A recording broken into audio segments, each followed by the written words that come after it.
તો આ તરફ ઉપલેટા ભાજપમાં ભંગાણ સર્જાયું છે।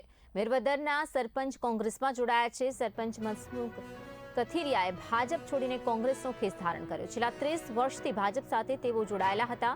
કથિરિયા મનસુખ કથિરિયાનો જે મોટો રાજકીય નિર્ણય છે, તેમની પત્ની ગીતાબેન કથિરિયાએ પણ કોંગ્રેસમાંથી ફોર્મ ભર્યું। મનસુખ કથિરિયા અને કાર્યકર્તાઓ કોંગ્રેસમાં જોડાતા વિસ્તારમાં રાજકીય ગરમાવો વધી ગયો છે।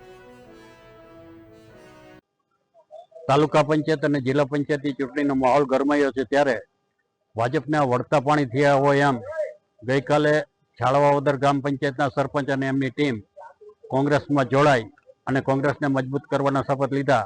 ત્યારે આજે એવો જ બીજો બનાવ ઉપલેટા તાલુકાના મેરવદર ગામના સરપંચ મનસુખભાઈ અને એમની ટીમ કોંગ્રેસ સાથે હાથ મિલાવી અને કોંગ્રેસને મજબૂત કરવાના પ્રયત્નો કરી રહી છે। મનસુખભાઈ ઉપલેટા તાલુકાનું એક મોટું નામ છે।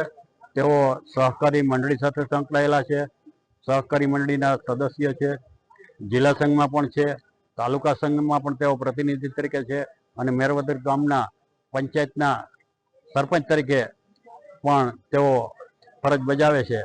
ત્યારે આ એક મોટું માથું કહી શકાય તેવું એ ભાજપને આજે રામ રામ કરી અને કોંગ્રેસ સાથે હાથ મિલાવીએ છીએ। અમે ઉપલેટા શહેર અને તાલુકાની કોંગ્રેસની ટીમ તેમને આવકારીએ છીએ।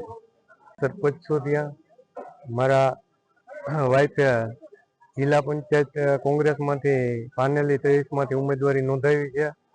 પહેલાં હું ભારતીય જનતા પાર્ટીમાં છેલ્લા 30 વર્ષથી પ્રતિનિધિ પણ કરેલું છે અને લોકોના કામ પણ કરેલા છે, પણ અત્યારે ખેડૂતના પ્રશ્નને લઈને મને નારાજગી આવતા હું કોંગ્રેસમાં જોડાણું છું। પ્રજાલક્ષી કામ હું વધુ કરીશ અને કોંગ્રેસ પાર્ટીને થોડીક વધારે મજબૂત કરીશ।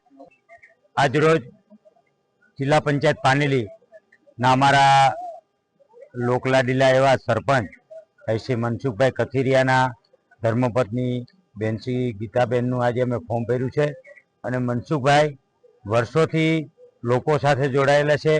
મેરવદર ઢાંક એ પંથકની અંદર એક મોટું નામ, રાજકીય આગેવાન અને સામાજિક આગેવાન તરીકે ખૂબ એમને કામગીરી કરી છે। ત્યારે ભારતીય જનતા પાર્ટીની અંદરથી આજે અમારી સાથે જોડાણા છે અને એમના વાઈફે જિલ્લા પંચાયત લડવા માટે ફોર્મ પણ અમે નામાંકન આજે દાખલ કર્યું છે।